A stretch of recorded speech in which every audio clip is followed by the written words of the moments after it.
All right, here we go. So this is the tutorial for how to do everything in the CryptoVoxels plot, the HV Laboratory residency space. I've made it kind of a white box here so you can start from scratch. You should feel the, delete everything. You can delete all of this. None of this is precious. In fact, I encourage you to delete it so you can get cracking on understanding how everything is impermanent in this space. But this is kind of like an obstacle course, so to speak, for all the little things about voxels. I'm going to try and go thorough, but at the same time quick, so you don't fall asleep listening to me. So for starters, these are all the potential blocks you can use to make things in voxels. That's this tab up here, and you'll see all of these correspond to all the different blocks here. These are not set in stone. You can change any one of them. If you go to this next panel here, the little paintbrush, you can see that you can replace any one of these with any texture that you want. And you'll see for starters that from all my parcels there are a bunch of textures already that you can choose to use, but in addition to that you can literally pull any texture off the internet. Here I picked up some pine needles, and you can see right away it switched to the pine needle texture here.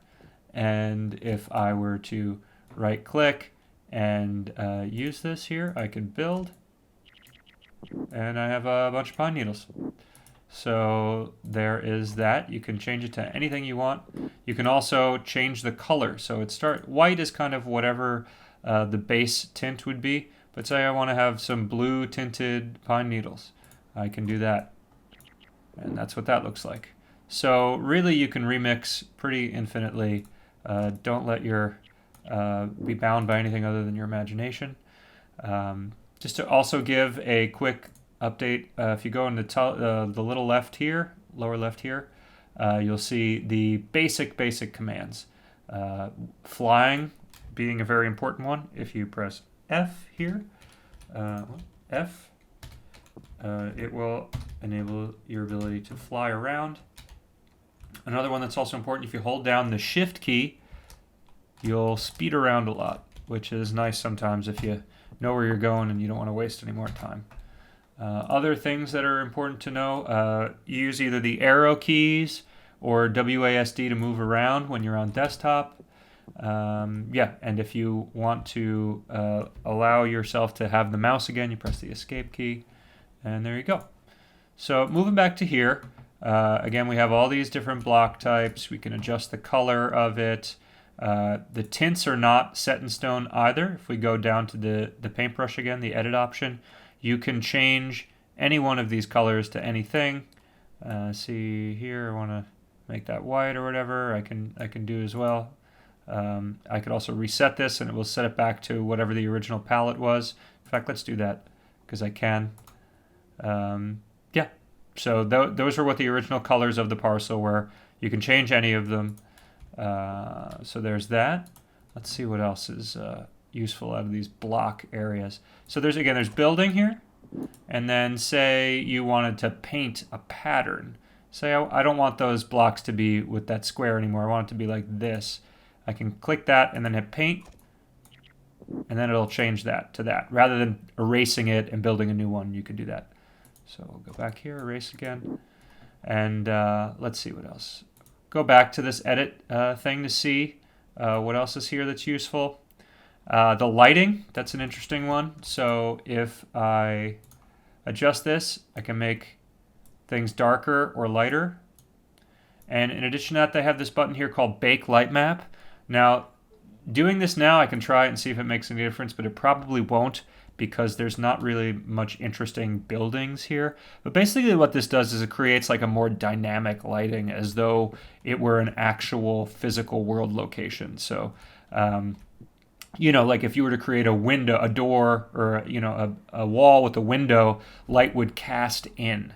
It makes a potentially, depending on your build when you're all done, you click that button and it might make for a pretty compelling lighting experience. So there's that. I think that covers everything in the edit side. Feel free to replace any of these. We could always reset it. There's no, don't let anything be a hindrance to you thinking you're going to break something. It's really, you're not going to do it. So yeah, so going back to here, the add section, we'll go through each one of these. Browse asset library is an interesting one. I've hardly used it, but basically every person in the voxel space can contribute assets that are already made to be used by anybody in the space. So right here, this guy made some reeds, and you could do whatever you want with those reeds if you want. You can make them huge. You know, you can rotate the manner in which they're spaced. You can change the position, obviously. And you can change the position this way, or you can also change it this way. This is kind of for like more gross movements. The other one's for fine movements. So yeah, very flexible. Yeah, we'll get back to objects in a little bit. But that is, I haven't used that much, but it is a tremendous resource. So if you're looking for something specific, you can type in a name and maybe something will come up for you. Going from there, we'll just go down the line here. We'll start with audio. And we have this button here. I've already loaded it up. You can have a URL. So if you had maybe a SoundCloud or something like that, you could just put a play button right in here. You can also upload an MP3 if you have one. So we have this here.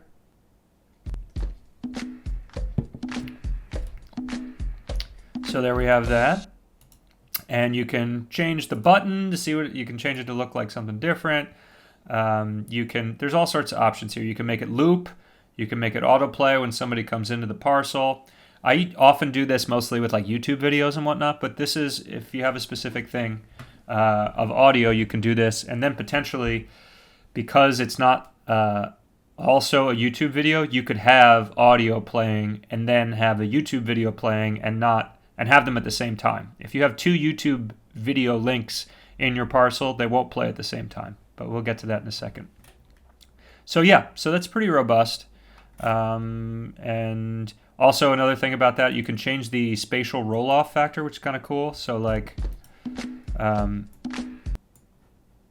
if I change that toggle here, I'm close here, I can hear it. If I walk far away, I put it in such a manner where you can hear it everywhere. But if I do it the other way, and I play, I'm close here, I can hear it.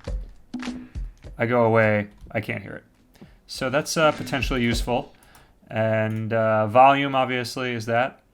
Next up, we have, let's see, the boombox. I haven't used this really, but the point of this item here is so that if you wanted to like give a speech, you can make it so that you're the only one talking. There is a voice option available when you go into the chat button down here. You can start a conversation, and basically it's like a Zoom call. So yeah, you can make it so that you could be giving a speech for a bunch of people that are present. So that's potentially useful. But I also think it's kind of outmoded too, like an earlier version of things. Let's see what's next. We have a button. So this is one of several things I don't even really mess with. But if you know how to like script, you can make certain events happen and then tie it to this button. So if they click the button, a certain thing can evolve in the space. So if you have any coding experience, that's potentially useful. And again, with all of these, you can change the position, you can change the scale, you can change the rotation of stuff. Yeah, to get really customized. Next, we have a cube. So this is basically just like all of these here, but you can individualize it rather than have it take up basically like a spot in your holster of potential cubes. You can just make a particular one. And so you can upload an image. So like here's the bagel. And there's a bagel. And then you could take another individual cube and make another bagel. If you're looking to make in bulk, it's probably better to just use one of your slots to do that. You can also upload this through URL. So if something that's already hosted online, you don't need to upload necessarily. Yeah. And you can also change the color, etc. All this is enable collision. This is something that you'll find on a lot of objects. I'll describe it here. Basically right now, I can walk through it without an issue. But if I enable collision, I can't walk. I can stand on it, so that's interesting. But I can't walk through it anymore. So you can enable collision on any object that's built with inside your parcel. If I were to move this outside of the parcel, I can enable collision, but it shouldn't work. Oh, maybe it does. It's still like within the bound. See how it's like yellow? That means that it's like warning, you can't do that. You can still do it, but if you take it far enough away, it will no longer have collision. So something to keep in mind. Let's see. Next is the guest book. Guest book's pretty fun and important. Ultimately, when the show is up and ready, you can set this up somewhere, and then people can sign it. And by signing it, you have access to their Ethereum address. So you could potentially airdrop them something. It's also just a cool way to see who's visited. And yeah, you can copy this. This has my public Ethereum address there. You can send a little collectible to them if you want. You can copy it and just have it for your purposes. Yeah, definitely something we'll want to put up whenever it's ready so that we can potentially send things to people and just find out who came by. So there's that. Then there's the POAP dispenser. POAP is not something I've really screwed around with, but it's basically like a participation trophy. You can make it such that people can click this and then they'll receive access to download a little thing that says they've been there. It's like a much lighter weight version of an NFT. So I've never used it, but it's kind of cool, and if you want to learn more about it, we can talk more about it, certainly. Next we have the image one. This is a pretty big one. I have it set up here already. I use a lot of images, and what you can do is pretty much what we've already described already. You can change the position of the image, you can change the scale, the rotation. You can go from a website, you can use a image that you already have available. So like this is one of my pizzas. And then there's different things you can do with the blend mode here. You can change it to combine, and then it'll like sit on top of stuff. You can change it to screen, and then it'll sit behind stuff. Multiply, it kind of like exists between it. And then the transparency mode also is another way to just kind of screw around with potential looks for things. If you change it to screen, they'll each have different effects. Mess around with it, see what looks good. I often use combine just to make it the most clear image. This is a very important one down here, stretch. So for this one, you see it's not a square image, and if I want to upload a rectangular image, when it loads in, it doesn't load in the way that the image actually is. So you have to click stretch, and then it loads in properly. So there's that. In addition, you see this word WOMPs here. WOMPs are like these screenshots of the world. And so like any place that you're in the world, if you see something you're interested in, you can take a picture of it, and then you can do a few things with it. There's this button here, WOMP. You can take a WOMP, like if I take one right here, it'll take a picture of that, and I can publicly broadcast it. That'll get people to gather here. And I can click any one of these and teleport me to where the last WOMP was taken. I can put it just in my profile, or I can report a bug if I wanted to. So I'll go here. If you go to the teleporter, the teleport option, which is, where is it? Jumping around a little bit. Portal option here. It creates one of these little circles, and then you could take a WOMP anywhere you want in the world, but also like say you wanted to create like a little maze within this parcel and you wanted people to get around through WOMPs. You could click here to teleport. I've already taken a picture from the basement, and it brings me to the basement right here. So definitely some creative potential there, yeah, if you choose to explore it. So the images are a big one. Let me just make sure there's nothing else. You can animate images. I'll get to animation in a second. You can also hyperlink something. So say you have a website that you want to correspond to the picture. You can add it here, and then when you click it, let's see, this next image here, which I'll get to in a second, I've already added something. you can open it. It says open external link, and then it has this. So that's really useful. You can add URLs to most any things that exist in the world. And so if you want to direct people's attention to something, they'll know how to do that. You just left click on it and it'll a link will pop open. So I think that's enough for now. Obviously, ask me any questions if you have them. This is what is called a Megavoxel model. Now, it doesn't look super impressive right here, but the Megavoxel model, which is this one right here, it allows you to have a much more complex voxel asset in world. You only get 5 of these per parcel. So, if you end up making more complicated voxel pieces, this is what you'd use to upload it into the world. There's also the ability that there's a library. This is where I pulled this one from, but users have contributed all sorts of different things that is available to the public at large in the space. I don't know how URL works for this, but yeah, more likely what you're going to do is upload some sort of complex asset if you have it, and then it'll be in world for you to change the position, the scale, etc. The reason I included this link here is just to demonstrate some of the complex potential objects. Our first artist, Jordan Baker Caldwell, did something that looked like this. This like Voltron subway guy that he had out in the water. So you can get pretty complicated. You can see several other assets here that are on the more complicated side. So if that's your interest, I would certainly encourage you to do that. Moving along, we have the lantern. Lantern I've never used. I put it down here. I'm not even sure if I really was able to get it working. But if you use the baked lighting that I mentioned earlier, that's like more dynamic lighting, this whole area will get dark. And when baked lighting is being used, the lantern will create an illumination point for you to potentially navigate. So I don't know if you'd actually use it or not, but it's there if you want to experiment with it.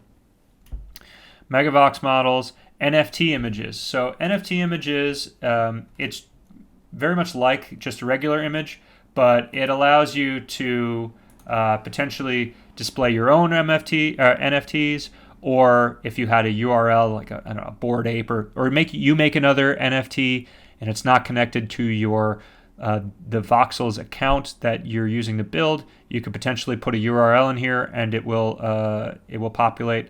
But let's just use one of my things here, a blip map. It looks like all the images are broken, but I'll put one in here and it should pop up here.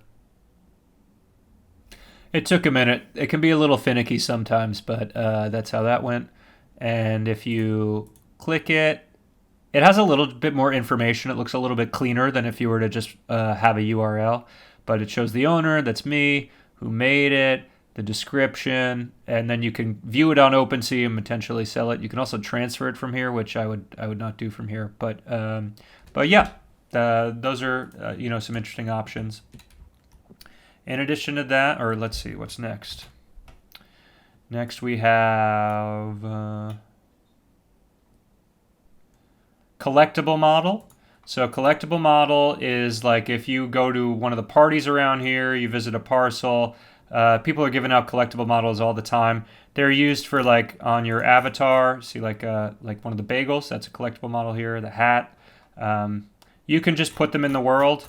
Yeah, you can also have it so that you can allow people to try it on by clicking it. So let's see, there's this coconut head here. And then you have the ability for, well, I might have broken it there, but there is the potential to be able to try on different assets. So yeah, something to potentially explore as well. Next we have the particles, which is kind of cool. It creates these, this like emissive, and you can change the colors, you can change the shape and size, you can change the emission rate.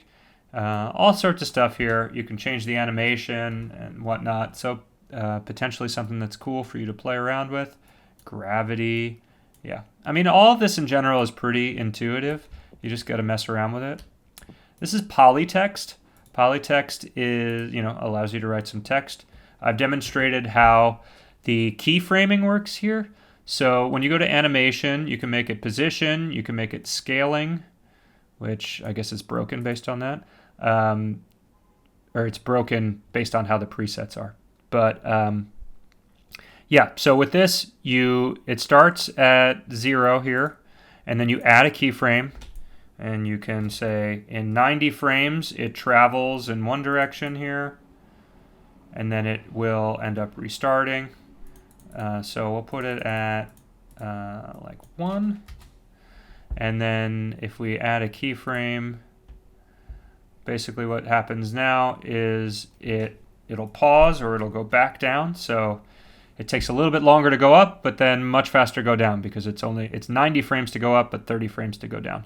It's pretty intuitive once you get to experimenting with it. You can also change the colors of everything, and also again the rotation. You can rotate an animation as well. This is going to look silly, but you get the idea. And yeah, that's it. Another thing about this is that you can potentially enable collision on these, and then not only can you not pass through it, but you can use it as a platform to stand on. Now, they've done away with this, so I put this out here as kind of like a dock. What I'd say to you to do is do not delete this, because again, it's outdated. If we delete it, we can't get it back. So it's just like a little artifact from a previous era. But if you want to use it, be my guest. And also, like, what you could do is like take a giant image option. So like say here, I can, whoops, I can pull it up here. You're hearing the music of the world now. I can flip it.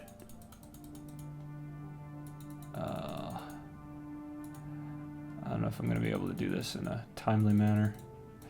80. So like I could basically, expand this out here, upload the pine needles again, and then I could wait for the pine needles to come, and then I could make like a floor of pine needles. This is obviously a janky job, but you get the idea.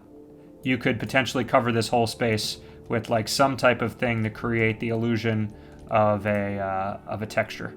So there's that. The music's really good. I like it, but for the purposes of this, I'm gonna make it cancel itself out here if I can. Yeah. So there's that. What else do we have here? We have downstairs. We have a bunch of other like very tiny things. This is if you want to like make a little rich text where you can like make kind of an elaborate written thing. Simple text here. It's like a sign. There are these abilities to for users to edit their own text into your parcel, and to like also have a slider so you can have a numbered input from people. This is all kind of like coding stuff. I don't mess with it, but again, potentially go for it. Similar here, there's a video screen that you can program. It's kind of interesting, but I've never screwed around with it. This is a button that you can control where people spawn in if you just have the parcel location. So if it's like voxels.com/parcel6330, and then you give that to somebody, they will spawn right on this button. I would say you can just delete it, because at the same time, what you can do is you can just use this URL, and if you copy this, it will, and you send it to somebody, they will spawn in at exactly that location. So it's kind of the same thing. So it's a little redundant, but it exists if you want to do something particular with it. The last thing, kind of one of the more important things, is the video option here. So if I fly up here, I have two different types of video that I can do. I can embed a YouTube video, which is great. And there's all sorts of different options you can do with it. You can change the ratio size. You can change the spatial roll-off, like I said earlier. where you can, if you get further away, you can't hear it, change the volume. You can also make it so that when somebody enters the parcel, it starts playing. And if it's a short video or if it's a long video, you can click this loop so it will forever play. So all good options. This is like my most used thing. And then over here, there's a distinction here. So if we go to the add abilities, there's YouTube, that you can add a YouTube video. You can also add a live stream via Twitch or YouTube, which is potentially very useful. And then video, the difference here is that you can host a video like on a Dropbox or something like that. And if you do that, you can have this playing and you can also have this playing at the same time. You can't have two YouTube videos playing at the same time, as I mentioned earlier, or YouTube and a Twitch feed. But this is a way for you to get around it by using a hosting of a Voxels or of a Dropbox video, if you want to do that. So that's that. I think, there's Vox models. Two things quickly. So Vox models are what you can make in a program like Magica Voxel. I'll show a bench here. And you can make like thousands of these, or quite a few. I don't know what the exact number is offhand. But it comes in, they typically come in small, and then you can make them larger. And boom, you have a bench. And you do that through a program like Magica Voxel, which I can pull up right now. Magica Voxel here. You go to this website, first of all. Voxelmade.com/MagicaVoxel is the exact one I use. You can see the colors here. The UI is the same. And when you start, you get this like cube here. This one's a 40 by 40 by 40 cube, but you can change it accordingly. And it's kind of like working in three-dimensional graph paper. So you can delete. You don't have to do it this slow. There's definitely ways to delete in bulk. I think maybe by holding Shift, or no, Shift grows. There are all sorts of tutorials online for this too. And you can change the color, or paint here. It'll change colors and whatnot. And so say I want to save this monstrosity. I'll save it as block test. And then I go back in the world here. And I can even just change this. I upload and block test is there. And well, it's broken, which is always great. Oh, because it's, you know why? Because it was a 40 by 40 by 40. This is good to know, or good to demonstrate. See here, it says 40 by 40 by 40. Let's see if I can change it on the fly. Will that let me do that? Okay, let's see. Block test 2. Save. And upload. So if I wanted to make a 40 by 40 by 40 thing, I could use that Megavoxels option that I showed off earlier. And block test 2 hopefully works. Great. So yeah, so max size is 32 by 32 by 32 on that. And you can, there's library assets, again, of all the different types of things that the community has provided. I'm going to change this back to the bench because that's sad. And yeah, that's it. Hopefully you're still watching this. It wasn't too crazy. This is one great thing to show, actually. I was going to send this. The world, particularly down in the basement, it will kick you out pretty easily. So a good way to do around that is to, once you get dropped in the world, you can hit the fly button and it will allow you to kind of go back into the water and then get out. So that'll likely happen to you a couple of times. And yeah, that's it. I hope that answers the questions. I hope you were able to make it through the whole thing without falling asleep. I am obviously available to answer any questions. And yeah, feel free to destroy all of this. I encourage you to destroy all of this. This is the max parameters you have. You can't build above it with the blocks, but anything else inside of it, you can do it. And yeah, really looking forward to seeing what you come up with. Take care for now. Bye.